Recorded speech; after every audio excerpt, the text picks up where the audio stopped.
అండి, అందరూ ఎలా ఉన్నారు? బాగున్నారా? విష్ యూ హ్యాపీ శ్రీరామనవమి అండి. ఇవాళ నేను కిచిడి చేశాను. కిచిడి షార్ట్ అయితే నేను పంపించేశాను. చాలా చాలా టేస్టీగా ఉంటుంది. దీని రెసిపీ నేను మీకు తప్పకుండా షేర్ చేస్తానండి. ఒకవేళ ఇవాళ కాకపోయినా రేపైనా ఎప్పుడైనా నేను షేర్ చేసేస్తాను తొందరగానే. బట్ వెరీ వెరీ టేస్టీ అండి. మన ఇంట్లో ఉన్న ఇంగ్రీడియంట్స్తో ఎక్కువ కార్న్ వేసి చేశాను. ఈ మాట మాత్రం కార్న్ ఎక్కువ వేసి కిచిడి చేశాను. చాలా చాలా చాలా చాలా టేస్టీగా వచ్చిందండి. చాలా అంటే చాలా టేస్టీగా వచ్చింది. ఎక్కువ మంచిగా వెజిటబుల్స్, మనకున్న వెజిటబుల్స్ అన్నీ వేసుకుని, ఎక్కువ కార్న్ వేసుకుని, చక్కగా టమాటోలు అన్నీ వేసుకుని, మిరియాలు వేసుకుని చేసుకుంటే మాత్రం అదిరిపోతుంది. అలాగే కొబ్బరి టమాటో పెరుగు పచ్చడి అదిరిపోయిందండి. కొబ్బరి టమాటో పెరుగు పచ్చడి మాత్రం అదిరిపోయింది. పిల్లలు పెద్దలు అందరూ ఇష్టపడతారు. ఎప్పుడు రొటీన్గా చేసుకునే పెరుగు పచ్చడి కాకుండా ఇలా కొబ్బరి టమాటో పెరుగు పచ్చడి చేసుకుంటే మాత్రం చాలా చాలా చాలా చాలా టేస్టీగా ఉంటుంది. డూ ట్రై ఇట్ అండి. చక్కగా పిల్లలకి ఇలా వడియాలు వేసి ఇచ్చేసేయండి.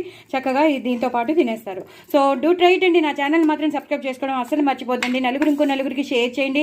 నా ఛానల్ని సపోర్ట్ చేయండి, ప్రమోట్ చేయండి. బట్ వెరీ వెరీ చెప్తున్నాను, చాలా చాలా చాలా చాలా చాలా టేస్టీగా ఉంది. నా నోరు ఊరిపోతుంది.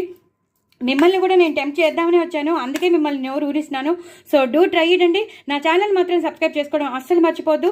నేను ఈ రెండింటి రెసిపీస్ నేను మీకు షేర్ చేసినాను, తప్పకుండా చేసుకోండి, ఎంజాయ్ చేయండి. నా ఛానల్ని మాత్రం అస్సలు మర్చిపోద్దండి. Very very very tasty corn khichdi అండి విత్ కొబ్బరి టమాటో పెరుగు పచ్చడి. చాలా చాలా టేస్టీగా ఉంది. ఇంకా నేను చెప్పలేను, అంత టేస్టీగా ఉంది. బాయ్ అండి. సబ్స్క్రైబ్ చేసుకోవడం అసలు మర్చిపోద్దే. బాయ్ అండి.